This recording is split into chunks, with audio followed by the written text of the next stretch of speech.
Hey everyone, welcome back to another Bitcoin dominance video. If you like this type of content, make sure you hit that like button, make sure you hit that subscribe button as it means oh so much to me. And if you are a fan of cryptocurrency, I have a cryptocurrency shop where you can shop cryptocurrency products. I'll leave a link in the description down below so you can get a nice discount off your next purchase.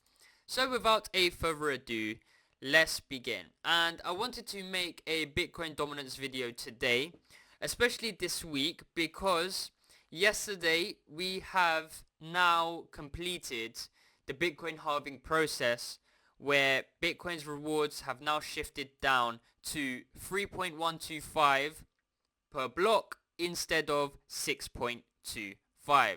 It's a historical event in Bitcoin's history that happens every 4 years. Not exactly every 4 years, but it does happen in that every 4-year time frame. And we have just completed that just this week. So I just wanted to provide a Bitcoin dominance update just to analyze what has been going on in the past, what can we expect now, and what can we expect in the near-term future. So let's go ahead and jump in. So I wanted to discuss my first point, and I wanted to base that around the current narratives within the cryptocurrency asset class. You can see I have 3 points marked out. I have the Bitcoin spot ETF marked out, the Bitcoin halving, which is this week, and then we have the Ethereum ETF approval, or it may not be approved, coming in May. So around next month or so. These are three of the biggest narratives that have occurred within the last sort of 6 months or so, because after the Ethereum ETF, there's not a narrative there to fit in with what I want to discuss in today's video regarding the Bitcoin dominance. So going back to the Bitcoin spot ETF, we were of the opinion that the Bitcoin dominance will continue to go up whilst in anticipation of the Bitcoin spot ETF, because the Bitcoin spot ETF essentially brings more eyes and more money into Bitcoin. Not cryptocurrency as a whole, but Bitcoin. It enables the average individual to pour money into Bitcoin through a third party. Just like how you have third party companies out there that allow you to buy stocks and they do it for you, it is the same for the Bitcoin spot ETF. Those who do not have exposure to cryptocurrency because they believe it's too difficult, this spot ETF allows them to pour money into just Bitcoin.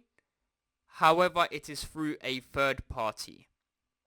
So, in anticipation of the Bitcoin spot ETF, I was of the opinion that the Bitcoin dominance will continue to surge. And for the last 3 weeks before the Bitcoin spot ETF, you can see that the Bitcoin dominance had 3 red candles, 1, 2, 3. But of the week of the Bitcoin spot ETF, the candle just demolished the last 3 and essentially put in a local top for a while before going back down and then continuing its uptrend. So once that narrative was finished, we then come on to the next narrative. And what's the next big narrative after the Bitcoin spot ETF? It's the Bitcoin halving, right? That's one of the biggest narratives, if not the biggest narrative of Bitcoin's history. And as we are in 2024, we have to anticipate the Bitcoin halving, and what can we assume the Bitcoin halving, the effect it will have on the Bitcoin dominance. Again, we was of the opinion that because of the narrative of the Bitcoin halving, the Bitcoin dominance will continue to soar, because all the headlines are surrounding Bitcoin. It's Bitcoin's most famous event. You know, it just makes Bitcoin more scarce over time. The headlines of Bitcoin, money's pouring into Bitcoin. It's just how it goes. So we assumed that the Bitcoin dominance will continue to surge. And it has done so, right? The proof is in the pudding. The videos are there, guys. You can see on my channel in the last few months or so, I was in anticipation of the Bitcoin dominance rising throughout the first 2 narratives. So this is where it gets interesting now, because the Bitcoin dominance has put in a new high, and I'll get into that further along in the video. But according to the last narrative, which is the Ethereum ETF. Now, I like to think of Ethereum as the index of altcoins. If you bunch up all the altcoins together, I would rather compare them and analyze them through Ethereum rather than the crypto asset class as a whole. And I'll explain what I mean in just a moment. But the Ethereum ETF, I would class Ethereum as the index for the full altcoin market, as it is the number 2 cryptocurrency altcoin out there. Number 1 altcoin out there, but number 2 cryptocurrency in the whole cryptocurrency asset class. But the Ethereum ETF begs a question, because there's only 2 decisions, right? It's either a yes, it gets approved there and then, or no. It's either rejected or delayed or whatever, but all of that noise, that's a no. It's either a yes or a no. Just like the Bitcoin Spot ETF, it was a yes, it happened there and then, done, boom. But with the Ethereum ETF, it's a yes or a no. If it is a yes, then we can expect the Bitcoin dominance to go into a downtrend. Now, why do I say that? Because it brings attention to Ethereum now. And as Ethereum gets the attention and takes over the spotlight from Bitcoin, because Bitcoin's narratives are done. The Bitcoin Spot ETF narrative is done. The Bitcoin halving narrative is done and forgotten about. Give it a week and everyone would have stopped talking about Bitcoin's halving narrative. So this is what I'm saying. These narratives come and go so quickly. That's why everyone chases the next big narrative constantly over and over again. So when it comes to the Ethereum ETF, if it is approved there and then, you can expect the Bitcoin dominance to decrease because liquidity is shifting from Bitcoin back into Ethereum. And this is why I say Ethereum is the index of altcoins, because not only would it impact Ethereum, if Ethereum gets a massive pump, that is when you expect altcoins to also get a massive rally, coinciding with the fact that the Bitcoin dominance will then go into a downtrend. That's a big if though, because it is likely, well looking likely, there's rumors suggesting that it's not going to get approved. So what would happen if the Ethereum ETF was to not get approved? Well, at that point, and it's interesting because once we get to that point where the Ethereum ETF supposedly won't be approved, then that is when individuals will start saying that the Bitcoin dominance will continue to go higher. Do you understand? Because we've been calling it since the beginning, guys. We've been calling the Bitcoin dominance to go higher since the beginning. So if the Ethereum ETF isn't approved, that is when finally like the altcoin and the ETH maxis will say, oh, okay, now that the Ethereum ETF is not approved, the Bitcoin dominance is going to continue to go up. But by the time May comes and it's not approved, that is when the Bitcoin dominance could potentially top. So if we get to May and we're around this 57 to 60% level, the Bitcoin dominance could have just already topped right here. And because then people start to assume that the Bitcoin dominance will continue to go higher, that is when the Bitcoin dominance will actually start to begin its downtrend. So I'm of the opinion that when we do get to that point, I do believe that the Bitcoin dominance will put in some sort of a top before cooling down for a bit. It may then after go higher. But from this ETH ETF narrative, regardless if it is approved or not, I do see the Bitcoin dominance cooling down for a bit. Whether it's approved, Ethereum goes up, altcoins go up, fine. If it's not approved, then that is when those ETH and altcoin maxis will then capitulate their altcoin and Ethereum holdings and then go into Bitcoin. But then by then, Bitcoin dominance has already topped. Do you see how brutal this game is? So that is just one narrative with regards to how the Bitcoin dominance works with narratives. Now, I want to discuss some technicals because I want to overlay this. Actually, no, I want to look at the Ethereum Bitcoin dominance. And it's very evident that that the Ethereum Bitcoin chart is very cyclical because we have a 1-2 top here with a low and then a downtrend, consolidation, breakdown. We have a 1 punch, 2 punch, low, downtrend, consolidation, capitulation, just like this. Yeah, so you have your 1, 2, 3, 4, 5, just like here. 1, 2, 3, 4, 5, and we have the same here. That happened this cycle. You have a 1, 2, 3, 4, and then a 5 somewhere down here. Now, when analyzing the Bitcoin dominance, you can see that we have a significant low right here. And if we go back in prior history, where this low, this third point here, remember when I marked it as number 3, this third point here, when that was broken for the first time, how long did it take for the Ethereum Bitcoin chart to bottom out? So if I just mark these bottoms right here, and you can see that they get longer and longer each time as the cycles go on. But just by looking at the chart, you can see now where we have broken that support. So how long would it take for Ethereum Bitcoin to bottom out? Well, let's check the last 2 cycles. If we check the last 2 cycles, and I really want to get this accurate here because we're all about that data. Once we closed below this level right here, it essentially took us 5 or so weeks to bottom out, and that was the first cycle.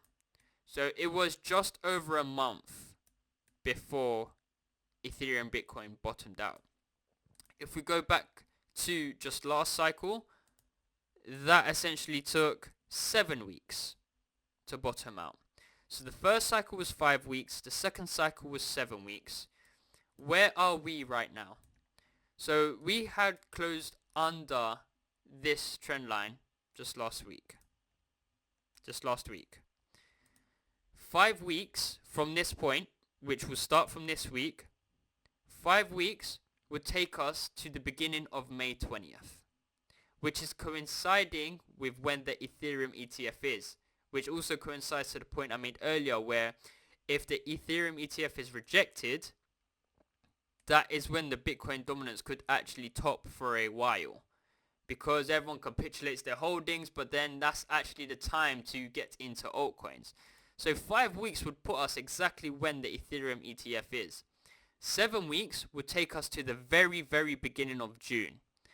Now, if we just go to 9 weeks, because the first one was 5 weeks, the second one was 7 weeks, the third one could be 9 weeks, that would take us to mid to end of June.